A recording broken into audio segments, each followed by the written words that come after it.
الرحمن الرحیم نحمده ونصلي على رسوله الكريم اما بعد فاعوذ بالله من الشیطان الرجیم بسم الله الرحمن الرحیم ولا تسبوا الذين يدعون من دون الله فيسبوا الله عدوا بغير علم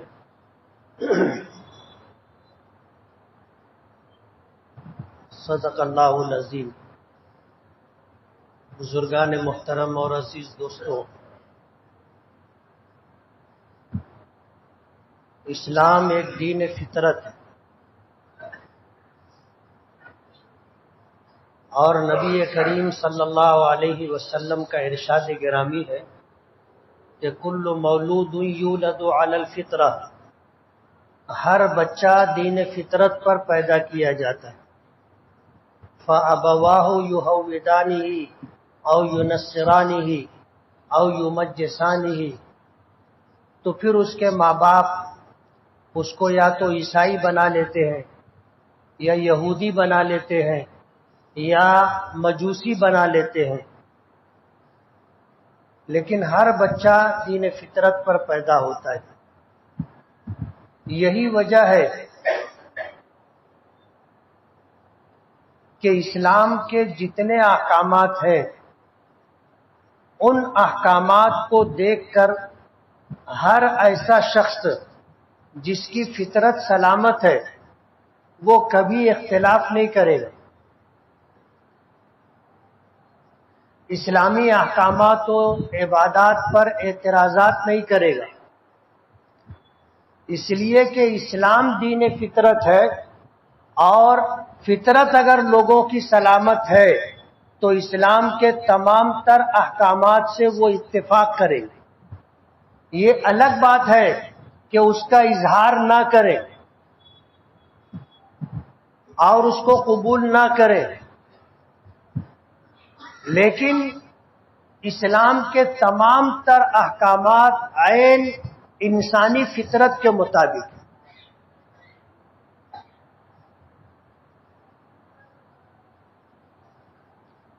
اس لیے اسلام میں جتنے احکامات ہیں ان احکامات کو اگر آپ دیکھو اور سمجھو تو اس بات کا احساس ہوگا کہ اللہ تعالیٰ نے جتنے احکامات عطا کیے ہیں انسانی فطرت کو سامنے رکھ کر کے دیے۔ ہمارا دین اسلام تمام انبیاء کرام علیہم الصلوۃ کی تصدیق کرتا ہے۔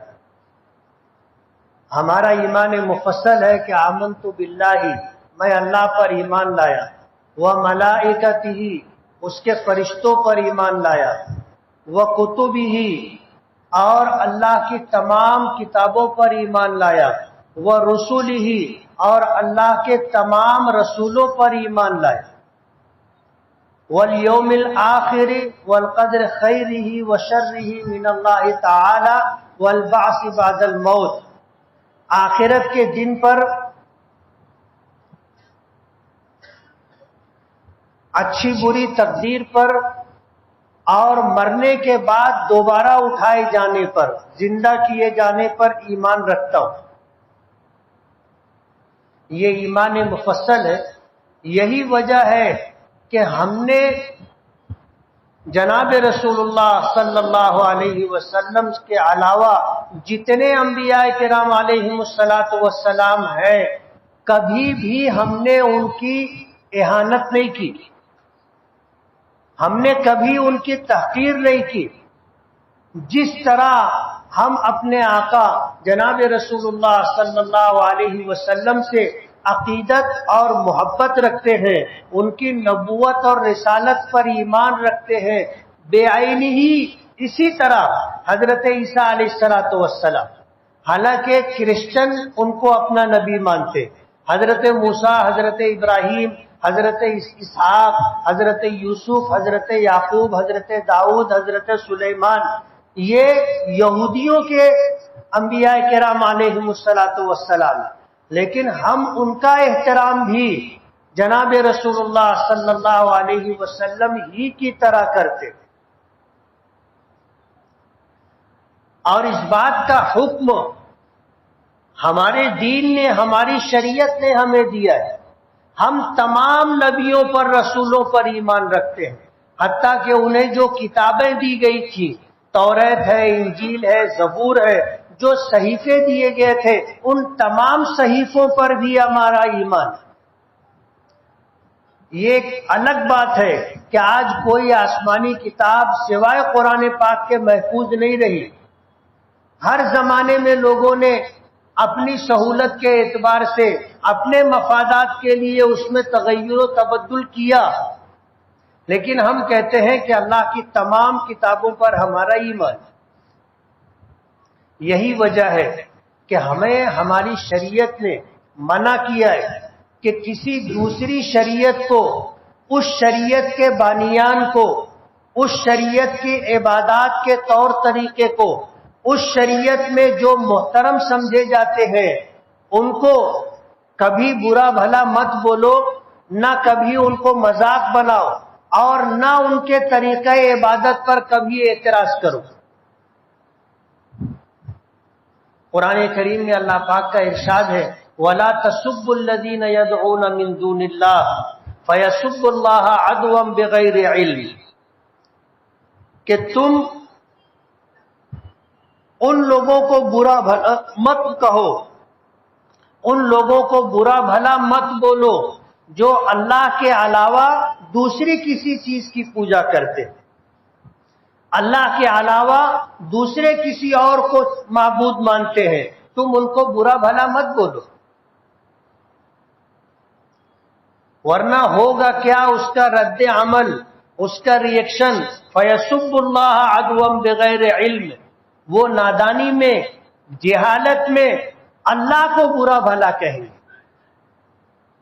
ظاہر بات ہے ہم اللہ کی عبادت کرتے ہیں، اللہ کو اپنا معبود برحق مانتے ہیں، تو ہم اگر کسی دوسرے کے معبودوں کو یا ان کے طریقہ عبادت کو یا ان کے مذہب میں جو محترم شخصیات ہیں ان کو یا ان کے دھرم کی، مذہب کی پاسبانی کرنے والے لوگوں کو برا بھلا کہیں گے تو وہ ریئیکشن میں ہمیں کہیں گے اور ہمارے اللہ کو برا بھلا کہیں گے۔ اللہ نے ہمیں منع کیا۔ یہ ہے وہ فطری حکم جس کا میں نے تذکرہ کیا۔ آج اگر کوئی ہمارے آقا جناب رسول اللہ صلی اللہ علیہ وسلم کو برا بھلا کہتا ہے، ان کی توہین کرتا ہے، تو ہمارے لیے ناقابل برداشت ہے، اس لیے کہ وہ ہمارے نبی ہیں، ہم ان پر ایمان رکھتے ہیں، ہم ان کا احترام کرتے ہیں، اور ان کی عقیدت و محبت ہمارے دل میں ہمارے ماں باپ سے، ہماری اولاد، ہمارے خاندان سے زیادہ ہے۔ ہم مر مٹنے کے لیے تیار ہو جاتے۔ تو ظاہر بات ہے دوسرے مذاہب کے ماننے والے جو لوگ ہیں وہ بھی اپنے معبودان باطلہ سے اسی طرح محبت رکھتے، اگر ہم ان کو برا بھلا کہیں گے تو ظاہر بات ہے پھر اس کا ریئیکشن ہوگا، اس کے رد عمل میں وہ ہمارے آقا کو، قرآن کریم کو، اور اسی طرح جناب رسول اللہ صلی اللہ علیہ وسلم کے ساتھ اہل بیت کہو، علماء کہو، ائمہ کہو، فقہا کہو، اور اللہ رب العالمین، ان سب لوگوں کو وہ برا بھلا کہیں گے۔ یہ ہے وہ ہماری شریعت کا حکم جو عین فطرت کے مطابق۔ اور اگر اللہ پاک نے ہمیں ایمان کی دولت عطا کی ہے تو یہ کوئی ہمارا اپنا کمال نہیں، ہم میں سے شاید کوئی ایسا شخص ہوگا جس نے اسلام کو سمجھ کر کے اسلام کو قبول کیا ہو۔ ہم میں سے اکثر لوگوں کو آج یہی نہیں معلوم کہ اسلام کیا ہے۔ اسلام کو پڑھنا، اسلام کو سمجھنا، اور سمجھنے کے بعد اطمینان ہو گیا اس لیے ہم اسلام قبول کر رہے ہیں یا کیے ہیں، ایسا نہیں ہے۔ آج اگر اسلام کے تئیں کوئی بات ہم سے پوچھی جائے، کوئی سوال کیا جائے تو ہم کو خود ہی نہیں معلوم ہے ہم کیا جواب دیں گے۔ تو یہ اسلام ہمیں وراثت میں ملا ہے، ہم نے کوئی اسلام کو سمجھ کر کے اور اسلامی احکامات پر اطمینان کر کے ہم نے اسلام قبول کیا ہو، ایسا نہیں ہے۔ یہ تو ہمیں وراثت میں ملا۔ اللہ کے رسول صلی اللہ علیہ وسلم نے فرمایا تھا کہ ماں باپ اگر عیسائی ہوتے ہیں تو بچے کو عیسائی بنا لیتے ہیں، یہودی ہوتے ہیں تو بچے کو یہودی بنا لیتے ہیں، مجوسی ہوتے ہیں تو بچے کو مجوسی بنا لیتے ہیں، مسلمان ہوتے ہیں تو بچوں کو مسلمان بنا لیتے ہیں۔ اس لیے اگر ہمارے پاس اسلام ہے تو یہ ہمارا اپنا کوئی کمال نہیں ہے، یہ صرف اور صرف اللہ رب العالمین کا فضل ہے، اس کا احسان و کرم ہے کہ اللہ کو جو دین پسند تھا اللہ تعالیٰ نے وہ دین ہمیں عطا کیا۔ یہ خدائی تقسیم ہے، یہ اللہ تعالیٰ کا ہم لوگوں پر فضل و کرم اور احسان ہے۔ اور اگر خدا نہ خواستہ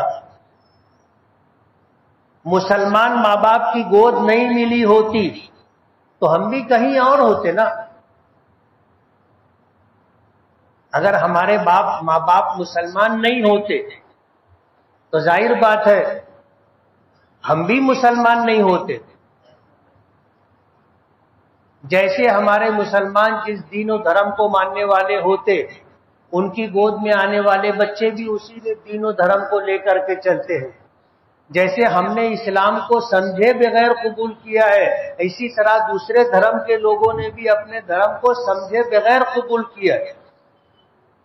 جس طرح اسلامی تعلیمات و احکامات کی ہمیں خبر نہیں ہے، اسی طرح ان کے دھرم میں ان کے بھی جو معمولات ہیں ان کا بھی ان کو پتہ نہیں۔ اس لیے قرآن کریم نے حکم دیا کہ دوسرے مذاہب کے لوگوں کو ان کے طریقہ عبادت، ان کے معبودان باطلہ، ان کی تعلیمات، ان کو پیش نظر رکھ کر ان کو برا بھلا مت کہو، سمجھانے کی کوشش کرو۔ اپنی بات اللہ، اس کے رسول کی وحدانیت، رسالت، نبوت، قرآن کریم کے آسمان الہی قرآن کریم کی کتاب الہی ہونے کی بات ان کے سامنے رکھو۔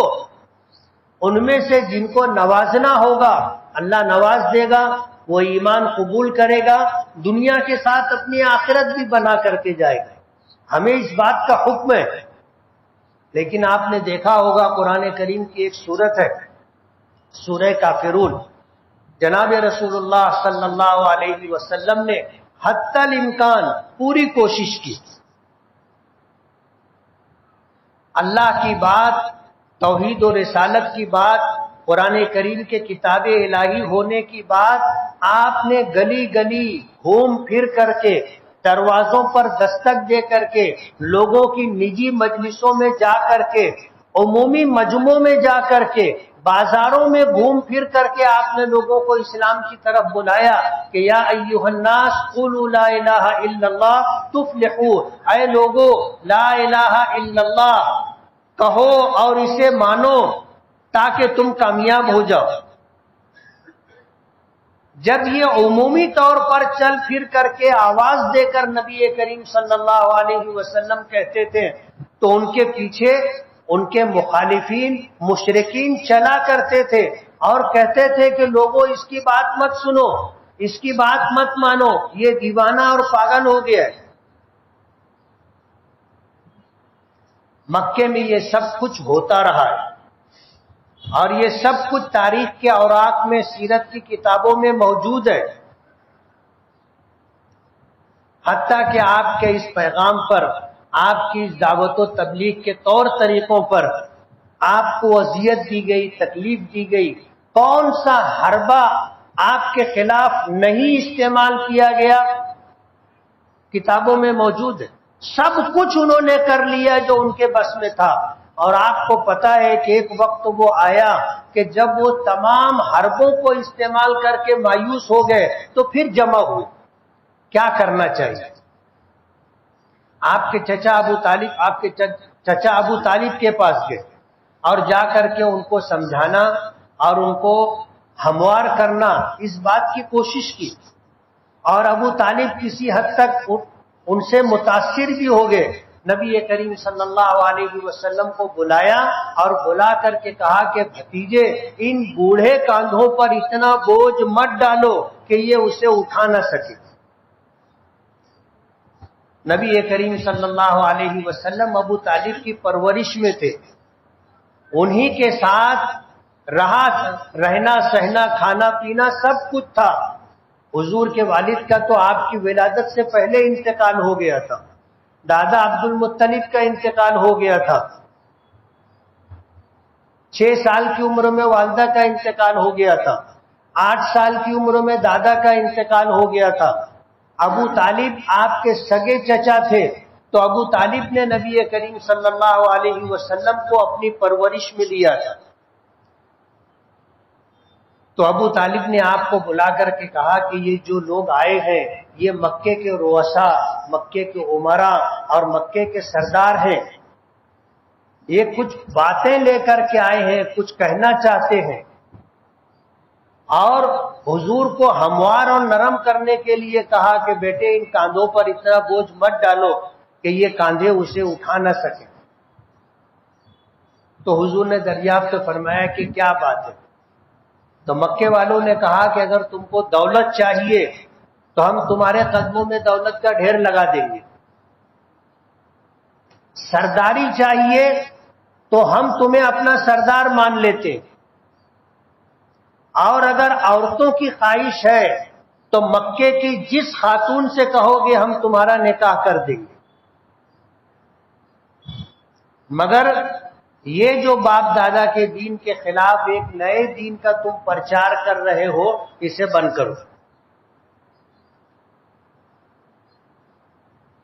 نبی کریم صلی اللہ علیہ وسلم کی آنکھوں میں آنسو آ گئے کہ ایک آخری سہارا سبب کے درجے میں اللہ کے بعد جو تھا وہ ابو طالب کا تھا، اور اب یہ سہارا بھی ختم ہوتا نظر آ رہا ہے. دل بھر آیا، آنکھوں میں آنسو آ گئے. لیکن آپ اللہ کے نبی تھے، اس لیے مقام رسالت پر رہتے ہوئے جو کہنا تھا وہی کہا کہ چچا اگر یہ لوگ میرے ایک ہاتھ پر سورج اور دوسرے ہاتھ پر چاند بھی لا کر رکھ دیں اور یہ چاہیں کہ میں اللہ کی طرف لوگوں کو بلانا چھوڑ دوں تو یہ کبھی بھی نہیں ہوگا. یا تو میں اپنے مقصد میں کامیاب ہو جاؤں گا، لوگ میری بات مان کر کے حلقہ بگوش اسلام ہو جائیں گے، یا تو میں یہ کام کرتے کرتے اپنی جان آخری کے سپرد کر دوں گا، مرتے دم تک یہ کام کرتا رہوں گا. جب ابو طالب نے حضور کا یہ عزم اور یہ پختہ ارادہ دیکھا تو ابو طالب نے حضور کی حمایت کی اور یہ کہا کہ بھتیجے تم جو کام کر رہے ہو کرتے رہو، جو ہاتھ تمہاری طرف بڑھے گا وہ ہاتھ قلم کر دیا جائے گا، جو آنکھ تمہاری طرف اٹھے گی وہ آنکھ نکال لی جائے گی. اس طرح حضور کی انہوں نے بھرپور مدد کی. اسی لیے حدیث پاک میں آتا ہے کہ جہنم میں سب سے کم اور سب سے ہلکا عذاب ابو طالب کو ہوا. ایمان قبول نہیں کیا تھا. نبی کریم صلی اللہ علیہ وسلم نے ہر ممکن کوشش کی تھی، اور عین انتقال سے پہلے نبی کریم صلی اللہ علیہ وسلم نے اپنے چچا ابو طالب سے یہاں تک کہہ دیا تھا کہ آپ میرے کان میں کلمہ پڑھ لیں، آپ اس طرح کلمہ پڑھو کہ میں سن لوں اور میں آپ کے کلمہ پڑھنے کی گواہی کل قیامت کے دن دوں گا.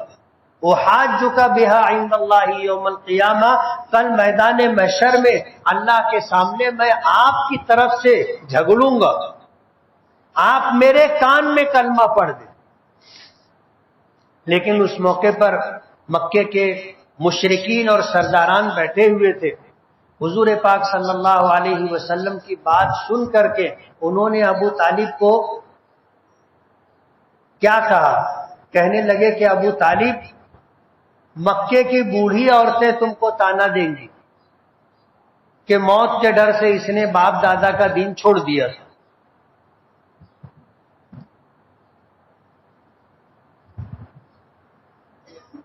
موقع تھا، اپنی زبان میں کہیں گے ٹرننگ پوائنٹ تھا.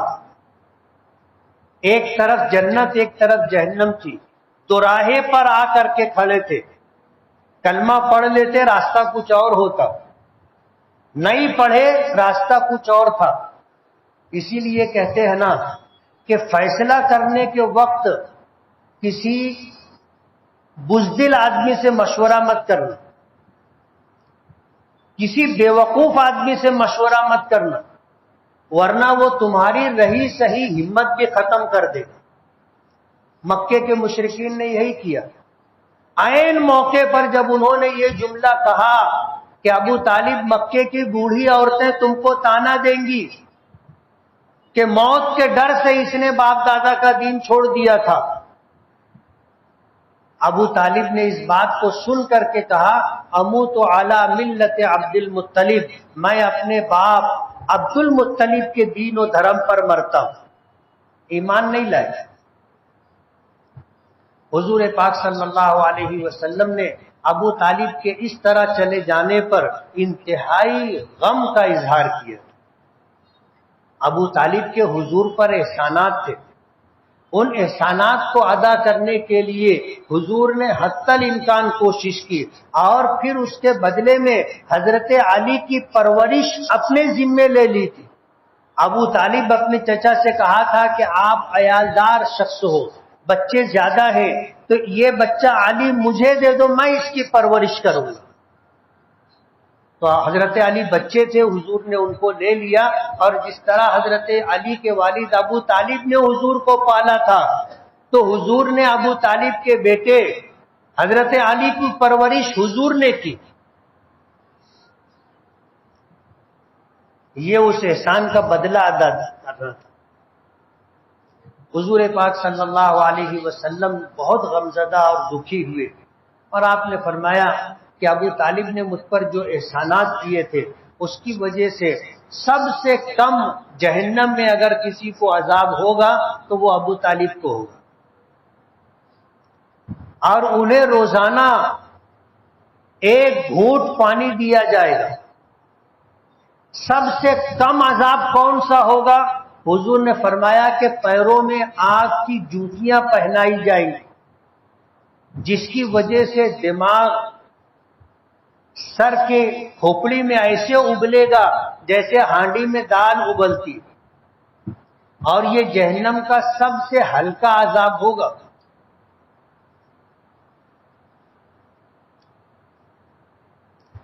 تو مکے کے مشرکین نے یہ چاہا تھا، اللہ کے رسول صلی اللہ علیہ وسلم نے انکار کر دیا. دو ٹوک بات کہی، یا تو میں اپنے مقصد میں کامیاب ہو جاؤں گا، یا پھر یہ کام کرتے کرتے میں اپنی جان قربان کر دوں گا.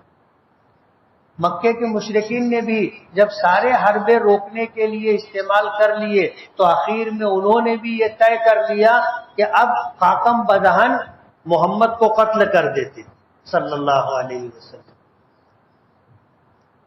تمام لوگوں کو جمع کیا، جتنے دشمنان قبیلے تھے ان کے سرداروں کو بلایا، اور پھر یہ ہوا کہ کیا کرنا چاہیے. پیچھے میں نے تفصیل بتائی تھی. مشورہ ہوا کہ زندگی بھر کے لیے قید کر دیا جائے، قید خانے میں ڈال دیا جائے، نہ یہ کسی سے ملے نہ کوئی دوسرا ان سے ملاقات کر سکے. اس مجمع میں ابلیس بھی بیٹھا تھا، ایک بوڑھے کی شکل بنا کر کے آیا تھا وہ بھی. سب نے اس بات سے اتفاق کیا کہ ہاں یہ اچھی بات ہے، ایسا کرنا چاہیے. تو اس نے کہا کہ آپ ایسا نہیں کر سکو گے.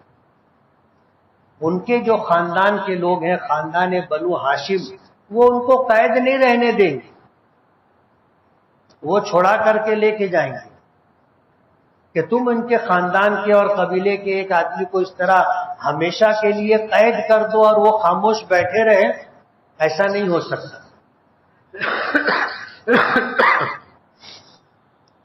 وہ آئیں گے اور چھڑا کر کے لے جائیں گے۔ تو پھر کسی نے کہا کہ ان کو جو ہے شہر بدر کر دیا جائے، مکے کے حدود سے باہر کر دیا جائے کہ پھر کبھی وہ مکہ نہ آئے۔ تو لوگوں نے کہا کہ پھر ایسا کر لینا چاہیے، لوگوں نے اتفاق کیا۔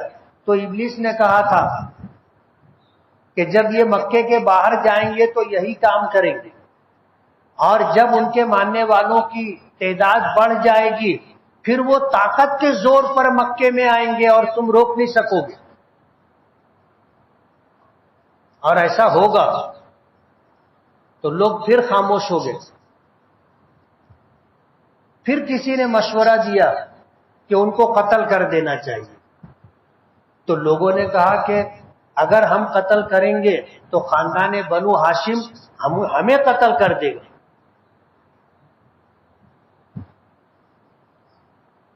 ایک جنگ کا سلسلہ شروع ہو جائے گا، اور پھر کب تک چلے گا پتہ نہیں۔ تو شیطان نے مشورہ دیا کہ یہ رائے بہت مناسب ہے، اور کیسے ہونا چاہیے میں تمہیں اس کا راستہ بتاتا ہوں۔ کرو ایسا، ہر قبیلے سے ایک ایک آدمی لے لو، اور یہ سب بیک وقت محمد کو قتل کرنے میں شریک رہیں۔ خاندان بنو ہاشم میں اتنی طاقت نہیں ہے کہ وہ تمام قبیلوں سے جنگ کرے۔ کوئی ایک قبیلے سے جنگ ہو سکتی ہے اور چلتی رہ سکتی ہے، لیکن تمام قبائل ایک طرف ہوں اور خاندان بنو ہاشم ایک طرف ہو، اور وہ بنو ہاشم تمام قبیلوں سے جنگ کرے، یہ ان کے لیے ممکن نہیں ہے۔ جب یہ موڑ آ جائے گا تو ہم دیت دے دیں گے۔ زمانے جاہلیت میں جو دیت ہوتی تھی، وہ اگر کسی کو قتل کر دیا گیا ہے تو مقتول کے ورثاء کو 100 اونٹ دے دیتے تھے قاتل کی طرف سے، یہ اس کی دیت ہوتی تھی اور معاملہ ختم ہو جاتا تھا۔ تو ابلیس نے کہا تھا کہ ہم سب مل کر کے ان کو دیت دے دیں گے 100 اونٹ، معاملہ ختم ہو جائے گا۔ اور ہوا بھی پھر اسی طرح کہ حضور کو قتل کرنے کے ارادے سے آپ کے در دولت کو گھیرا گیا۔ حضرت جبرائیل نے آ کر کے اطلاع دی، اللہ کے رسول نے اپنے بستر پر حضرت علی کو لٹایا، مکے کی امانتیں ان کے سپرد کی، اور پھر آپ ہجرت کر کے مدینہ منورہ تشریف لے گئے۔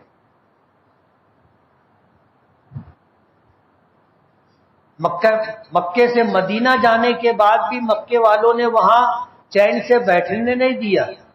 22 غزوات ہوئے، 22 جنگیں ہوئی۔ مشہور جنگیں تو آپ نام سنتے ہو، بدر ہے، احد ہے، خندق ہے، فتح مکہ ہے۔ اس کے علاوہ بھی 18 جنگیں ہوئی، غزوات اور سرایا ہوئے۔ مکے والوں نے مدینے میں بیٹھنے نہیں دیا چین سے، جنگ ہوتی رہی۔ اللہ کے رسول صلی اللہ علیہ وسلم حتی الامکان دعوت و تبلیغ کی کوشش کرتے رہے۔ اخیر وقت میں 2 ٹوک آپ نے فیصلہ فرمایا۔ اللہ پاک کی طرف سے ہر مسلمان اس بات کا مکلف ہے کہ اپنے بس بھر دعوت و تبلیغ کی محنت کرتا رہے، لوگوں کو سمجھانے کی کوشش کرتا رہے۔ منوانا ضروری نہیں ہے، منوانے کی کوشش کرتا رہے، منوانے کی کوشش کرتا رہے۔ یہ ہم میں سے ہر ایک کی ذمہ داری ہے۔ اللہ کے کرم اور اس کے فضل سے اگر کوئی مان لیتا ہے تو ٹھیک ہے، نہیں مانے تو ہماری ذمہ داری نہیں ہے۔ کل قیامت کے دن یہ نہیں پوچھا جائے گا کہ تم نے اپنی پوری بستی کے لوگوں کو مسلمان کیوں نہیں بنایا تھا، ہم سے نہیں پوچھا جائے گا۔ ہاں یہ پوچھ ہوگی کہ تم نے لوگوں کو سمجھانے کی، منانے کی کوشش کیوں نہیں کی، تم نے اسلام کا پیغام، اللہ کی وحدانیت و ربوبیت، حضور کی نبوت و رسالت کی بات لوگوں تک کیوں نہیں پہنچائی، یہ سوال ہوگا۔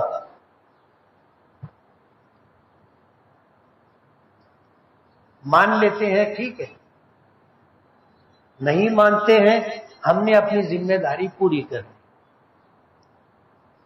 حضور پاک صلی اللہ علیہ وسلم نے 2 ٹوک اعلان کیا۔ اللہ پاک کی طرف سے سورت نازل ہوئی، قل یا ایھا الکافرون، کیا محمد صلی اللہ علیہ وسلم آپ کہہ دیجئے کہ اے کافرو لا اعبد ما تعبدون، جس کی تم عبادت کرتے ہو میں اس کی پوجا نہیں کر سکتا، ولا انتم عابدون ما اعبد، اور جس کی میں عبادت کرتا ہوں تم اس کی عبادت نہیں کرتے، ولا انا عابد ما عبدتم، اور جس کی تم پوجا کرتے ہو میں اس کی پوجا نہیں کروں گا، لکم دینکم ولی دین، تم کو تمہارا دین دھرم مبارک ہو، مجھے میرا دین دھرم مبارک۔ یہ ہے آخری دو ٹوک بات، لیکن یہ آخری ہے، اس سے پہلے کی جو ذمہ داری ہے وہ ہمارے اوپر باقی ہے۔ ہمیں تعلقات اس لیے بنانا چاہیے کہ اپنی بات ان تک پہنچا سکے، ان کے سامنے اللہ کی ربوبیت و الوہیت کی بات، اسلام کے عقائد کی بات رکھ دینا چاہیے۔ ماننا نہ ماننا ان کی مرضی کی بات ہے، اس لیے کہ منوانا ہماری ذمہ داری نہیں ہے۔ اللہ پاک نے اپنے محبوب سے فرمایا کہ یا ایھا الرسول بلغ ما انزل الیک من ربک، کہ اے رسول آپ وہ احکامات جو تم پر اتارے گئے ہیں تم لوگوں تک پہنچا دو۔ فَإِن لَّمْ تَفْعَلْ فَمَا بَلَّغْتَ رِسَالَتَهُ، اور اگر آپ نے یہ بات ان تک نہیں پہنچائی تو آپ نے نبوت کی ذمہ داری پوری نہیں کی۔ اور ظاہر بات ہے اللہ کے رسول صلی اللہ علیہ وسلم کے دنیا سے جانے کے بعد یہ ذمہ داری امت کے ہر فرد کی۔ آج ان کو برا بھلا کہنا، جس کی وہ پوجا کرتے ہیں پرستش کرتے ہیں اس کا مذاق اڑانا، ان کے طریقہ عبادت پر اعتراض کرنا، ٹھٹا کرنا، یا ان کے دین دھرم کے بانیوں کو برا بھلا کہنا، یہ ہماری تعلیمات میں نہیں ہے، ہمیں اس سے منع کیا گیا ہے۔ وہ جو کرتے ہیں ان کو کرنے دو، آپ سمجھانے کی کوشش ضرور کرو، لیکن ہنسنا، ٹھٹا اڑانا، مذاق کرنا اور اعتراض کرنا یہ ہمارا کام نہیں ہے۔ ہمیں قرآن کریم میں منع کیا گیا ہے کہ وَلَا تَسُبُّوا الَّذِينَ يَدْعُونَ مِن دُونِ اللَّهِ فَيَسُبُّوا اللَّهَ عَدْوًا بِغَيْرِ عِلْمٍ، منع کیا ہے۔ اور ہر ایک کا طور طریقہ ہر ایک کو پسند ہوتا ہے، اللہ نے ان کے لیے وہ چیز مزین کر دی ہے، اس لیے ان کو وہ چیز اچھی لگتی ہے۔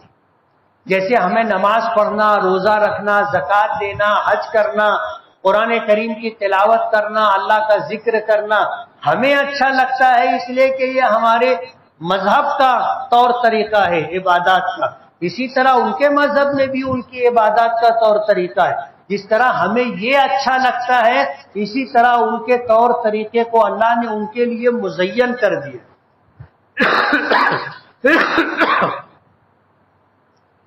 اس لیے ہمیں اپنی فکر کرنی چاہیے، اپنی ذمہ داری پوری کرنے کی کوشش کرنا چاہیے بس، اور حتی الامکان ان کے معبودان باطلہ کو ہنسی مذاق ٹھٹا اعتراض سے ہٹ کر کے دیکھنا بھی نہیں چاہیے۔ یہ جو ہمارے لوگ جا کر کے دیکھتے ہیں، اسلام نے اس کو پسند نہیں کیا۔ ان کا ڈیکوریشن ہے، وہ لوگ گھومتے ہیں، رات میں ان لوگوں نے دیکھا، ہمارے لوگ بھی ٹولی ٹولی بنا کے دیکھنے کے لیے جاتے ہیں نا۔ وہ تو اب ایسا ہونے لگا کہ کچھ سالوں سے یہ جو لوگ جاتے ہیں مار کھا کے واپس آتے ہیں، تو اب لوگوں نے جانا کم کیا۔ اور ظاہر بات ہے کہ مار اگر کھائے تو کوئی وجہ ہوگی، کچھ ایسی حرکت انہوں نے کی ہوگی جو ان کو بری لگی ہوگی، اور اس کی وجہ سے ان لوگوں نے ان کو پھر مارا پیٹا ہوگا۔ لوگوں کے سمجھانے سے بات نہیں سمجھ میں آتی تھی، کہتے ہیں نا کچھ لوگ لاتوں کے بھوت ہوتے ہیں، جب تک مار نہیں کھاتے ان کو بات سمجھ میں نہیں آتی، جب مار کھانے لگے تو ان کو سمجھ میں آیا کہ اب نہیں جانا چاہیے، ورنہ علماء ائمہ سماجی ذمہ داران ہمیشہ سمجھاتے رہے، منع کرتے رہے، لیکن ہمارے نوجوان نہیں مانتے تھے، جاتے تھے کچھ ایسی حرکت کرتے تھے جو ان کو بری لگتی تھی، تو یہ مار کھا کے پھر واپس آتے تھے اور پورے شہر کا امن و امان خطرے میں ڈال دیتے.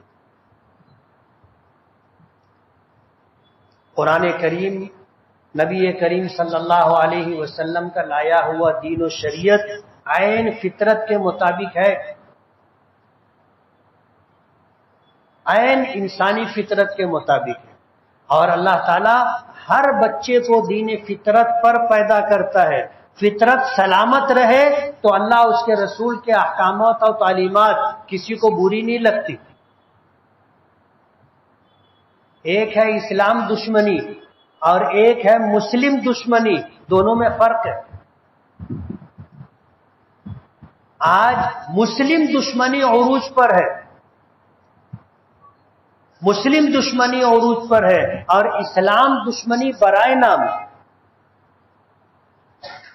شاید کبھی آپ نے سنا ہو کہ وہ ہماری نماز کو برا بھلا بول رہے ہوں، روزوں کو برا بھلا بول رہے ہوں، زکوٰۃ کو برا بھلا بول رہے ہوں، حج کرنے کو برا بھلا بول رہے ہوں. نہیں معلوم، نہیں بولتے وہ لوگ. مسلم دشمنی عروج پر ہے.